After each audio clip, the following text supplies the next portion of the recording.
Salut tout le monde, c'est Gingy, on se retrouve pour le dernier cas concernant le bilan de release 2024. Donc c'est une série, un roman, un film ou un jeu vidéo qui mérite une adaptation JDR. En fait, je vais prendre cette question pour pouvoir soulever une réflexion, puisque en fait la réponse va se retrouver dans la réflexion que je fais. Vous savez, le jeu de rôle, je viens de me rendre compte récemment, ça n'en a pas l'air, que la bascule a changé. Elle a changé pour moi, je veux dire. C'est-à-dire que pour moi, je ne considérais pas nécessairement le jeu de rôle comme mon hobby préféré, plus le jeu vidéo. Mais ça a changé. Je considère que c'est le jeu de rôle maintenant, parce que le jeu vidéo, l'industrie, comment elle part en couille, le prix des jeux, le fait que bon, on te demande d'allonger la monnaie et de céder à énormément de choses, et que le retour sur investissement, il n'est pas énorme. Voilà, ça me casse les couilles. Mais le jeu de rôle, j'ai commencé à voir un truc qui ne me plaît pas des masses, mais ça c'est multimédia en fait.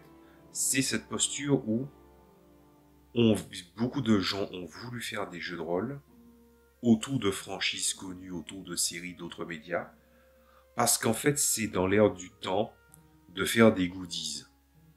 Le cas de Dark Souls, c'est ça qui m'a pointé le plus le doigt là-dessus.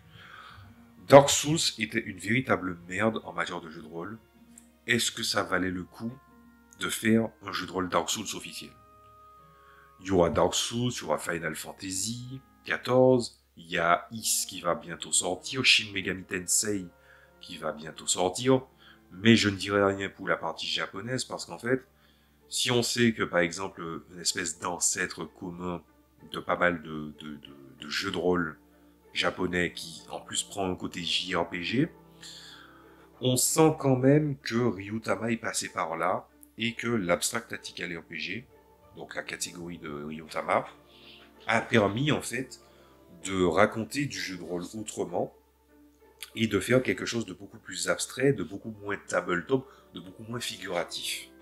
Et que ça me plaît beaucoup parce qu'on oublie la place du descriptif et aussi de la force des options qui ne sont pas limitées par énième système de jeu ou énième mécanique. C'est pour ça que je commence à renouer avec l'idée de l'OSR aussi. L'OSR aussi, je commence vraiment à renouer avec. Avec énormément de médias, énormément de postures, de franchises, le jeu de rôle est devenu... J'ai l'impression que pour certaines adaptations, le jeu de rôle est devenu un goodies.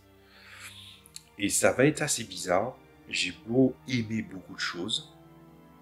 J'ai beau aimer beaucoup de fiction. Donc je pourrais dire que je suis bon client. Ça m'arrive de rester des fois devant une librairie ou de trucs comme ça, ou magasin de jeux vidéo, à regarder les figurines, des trucs, des produits dérivés. Et pourquoi je reste devant, c'est pas parce que j'ai envie d'acheter ça. C'est parce que je me dis, comment c'est possible que je n'ai pas du tout envie d'acheter de goodies? Mais pas vraiment en fait. C'est très compliqué. J'ai du mal à voir pourquoi. Mais c'est pas un problème. Parce que ça veut dire que, je sais pas comme si ça veut dire que je suis un consommateur conscientisé ou quoi que ce soit, ça veut juste dire que les goodies, ça m'attire pas. C'est pas une, c'est pas un moyen d'exprimer la reconnaissance que j'ai vis-à-vis de ce que je consomme, en fait. Voilà. Et le jeu de rôle, j'ai l'impression qu'on commence à être une espèce de goodies pour certains autres médias, et je considère que le jeu de rôle pour moi n'est pas un sous-média. Le jeu de rôle pour moi, c'est pas la dernière chance pour quelqu'un qui a la flemme de faire un jeu vidéo. Pour moi, le jeu de rôle, c'est pas une tentative de recréer ce qu'on a vu au cinéma. Pour moi, le jeu de rôle, c'est pas revivre ce qu'on a vécu dans un roman. Alors, on peut avoir cette volonté-là quand on fait du jeu de rôle, mais en tout cas, je sais que c'est pas la mienne. Et je sais aussi que le jeu de rôle peut exister par lui-même. Il y a des franchises qui sont sorties de terre en étant seulement jeu de rôle, puis se sont répandues en étant autre chose. Le jeu de rôle est un média je vais pas dire noble parce que ça serait un mot exagéré, mais le jeu de rôle est un bon média, en fait. Un média complet. Un média qui met en avant les différents acteurs au centre de tout, qui a des supports qui permet en fait de laisser une marge d'interprétation, parce qu'on n'est pas parfait, que le produit n'est pas fini. Quand on sort un jeu de rôle, le produit n'est pas fini. Tu peux l'adapter autrement pour qu'il fonctionne. Tu peux essayer de l'ajuster pour qu'il fonctionne. Tu peux raconter des histoires qui n'ont pas été racontées. Tu peux ne pas dépendre de suppléments.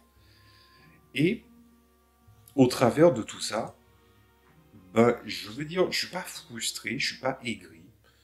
Mais quand on me pose une question, est-ce que tu as besoin d'adapter, est-ce qu'on peut adapter une série, un roman, un film ou un jeu vidéo en JDR? Ben, c'est une réponse absolue. Oui, tu peux. La question c'est, est-ce que tu vas bien le faire? Et bien le faire, ça veut dire quoi? C'est en prenant en compte le système de jeu que tu vas peut-être développer, ou si dans l'autre cas tu décides d'utiliser un système générique ou un système existant, est-il capable de retransmettre ce cas de singulier, cette franchise? Et des fois, je lis des jeux de rôle et j'ai pas l'impression que cet effort soit fait. C'est l'impression que j'ai. C'est mon opinion sur la question. Donc si vous me posez la question, quel est le truc une série, un roman, un film, un jeu vidéo adapté, ben, je te dirais, tu peux, tout simplement. Après, est-ce que tu vas le faire jusqu'au bout? Ben, ça dépendra de vous. Voilà. C'est tout ce que j'avais envie de dire sur le sujet. Après, maintenant, on va se poser la question de est-ce que moi, personnellement, j'ai une idée de quoi adapter, de quoi faire? Écoutez, j'ai fait du 40K.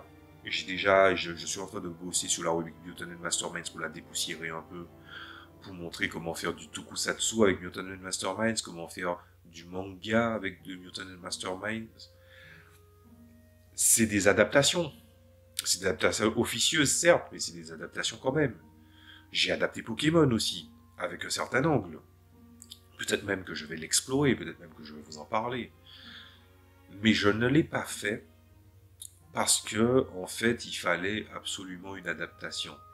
C'est parce que à un moment donné, j'avais envie de faire vivre ces trucs-là pour montrer aux gens l'univers d'une manière originale, que le jeu puisse accueillir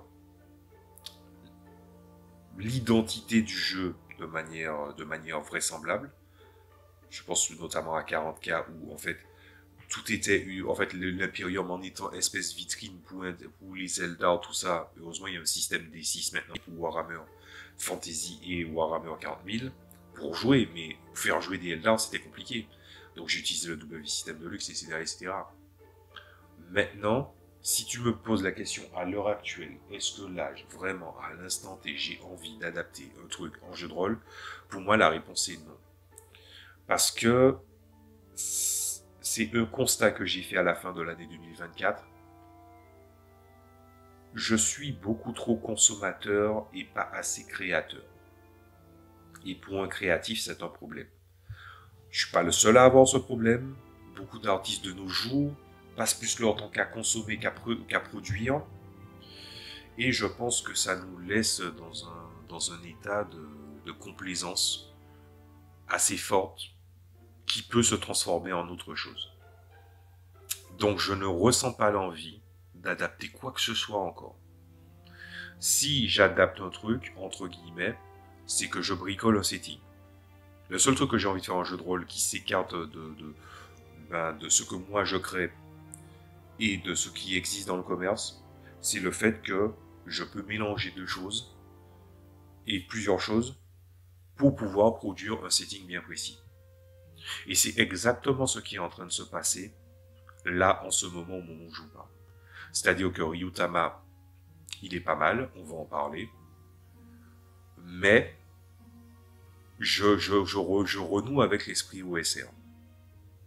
Et en relisant Knave seconde édition et Ryutama, bizarrement, ou peut-être pas, ou peut-être que c'est tout l'intérêt, j'ai l'impression que l'on peut faire de l'OSR en abstract tactical RPG, en mélangeant les deux. Donc j'ai Ryutama, j'ai Knave seconde édition, j'ai pas mal de tables aléatoires de chez Elite Games, j'ai RPGS, j'ai RPGS 2. Je veux tenter un truc avec ça, un mélange de tout ça. Comme ça, je vais parler des jeux respectivement, puis ensuite, je vais adapter un espèce de truc pour parler du JDR full solo, et je vais utiliser ce support-là. Voilà.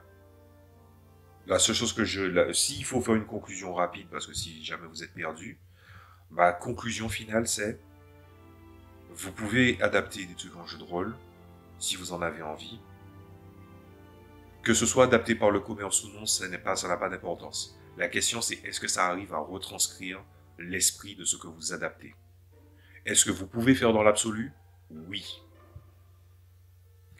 Est-ce que tout est propre à être adapté en jeu de rôle? Ceci, je vous laisse à l'interprétation. Parce que je ne veux plus avoir à me poser cette question-là, en fait. Parce que c'est un truc en tant que créatif qui revient, c'est pourquoi je voudrais essayer d'étoffer, et c'est ce qui fait que j'ai arrêté d'adapter Pokémon en jeu de rôle pour Mutant Mastermind, c'est pourquoi je voudrais absolument adapter un truc en jeu de rôle et faire le travail de quelqu'un d'autre, alors que pas mal de choses que cette franchise-là m'a amené pas mal de frustration. Voilà. C'est comme par exemple, j'ai pensé il y a quelques mois, c'était en septembre, je disais, mais en fait, j'ai réfléchi, avec True 20, je pourrais adapter Monster Hunter. Je peux. Mais est-ce que j'en ai envie à l'heure actuelle là? Non. Je préfère bosser sur mes trucs. Et c'est bien mieux. Donc voilà, la question finale était quand même très sérieuse, mais c'est normal. Je commence à me poser des questions sur ce que je consomme, comment je le consomme, la place que ça occupe dans notre tête, la place que ça occupe autour de nous. Et j'ai déjà eu un prof. Je vais pas donner de nom, je vais pas dire c'est quoi pour après que les gens fassent des liens. Mais les gens qui me connaissent ou des connaissances proches, ils verront de qui je parle. Ça m'est déjà arrivé de tomber sur un prof qui te dit mais pourquoi vous vous embêtez à consommer des trucs? Vous n'avez pas l'impression de vous faire arnaquer? Peut-être que vous devez passer plus de temps à créer et à vendre des trucs plutôt que de venir consommer des trucs. Le gars a parlé de l'argument de l'escroquerie et il te dit ne sois pas l'escroquerie, sois l'escroc. Ça en dit long sur quel angle il a abordé la créativité en général. Voilà. Ça m'est revenu en tête là comme ça. En tout cas, voilà ma réflexion. Alors, vous inquiétez pas, les prochains trucs seront beaucoup plus légers. En tout cas, c'était un bilan qui était assez sympa à faire. C'était comme la dernière fois que je l'avais fait. Donc voilà. Encore une fois, je peux pas vous souhaiter bonne année 2025. J'ai l'impression que tout va de pire en pire un peu partout. La seule chose que je peux vous dire, c'est que ce soir vous être favorable. Et évidemment, longue vie et prospérité. Allez, je vous dis à la prochaine fois pour d'autres vidéos. La prochaine vidéo, je pense que ça sera tout simplement Ryutama, on va battre le fer pendant qu'il est encore chaud. Et le prochain encore, ça sera du Knave seconde édition. Pour ceux qui ne sont pas habitués à la chaîne, je suis Ginji Eldrin. Je parle de fiction et de jeux de rôle. J'ai parlé plus de jeux de rôle ces dernières années, mais je vais commencer à parler un petit peu plus de fiction. Je pense que ça commence à se voir. Je vous dis à la prochaine fois. C'est pas tout le temps que je sors des vidéos. Je peux sortir des vidéos pendant un temps. Genre dans un mois. Pendant 2 semaines, je peux sortir des vidéos. Et pendant les 2 semaines suivantes, je ne sors pas. Et c'est un modèle qui me plaît beaucoup. Voilà, ça évite la saturation et j'essaie quand même de faire en sorte que les sorties soient espacées. Donc, merci pour votre patience pour ceux qui ont attendu. Je vous dis à la prochaine fois. Bonne journée, bonne soirée, bon appétit, dépendant de l'heure à laquelle vous regardez cette vidéo. Salut à tous.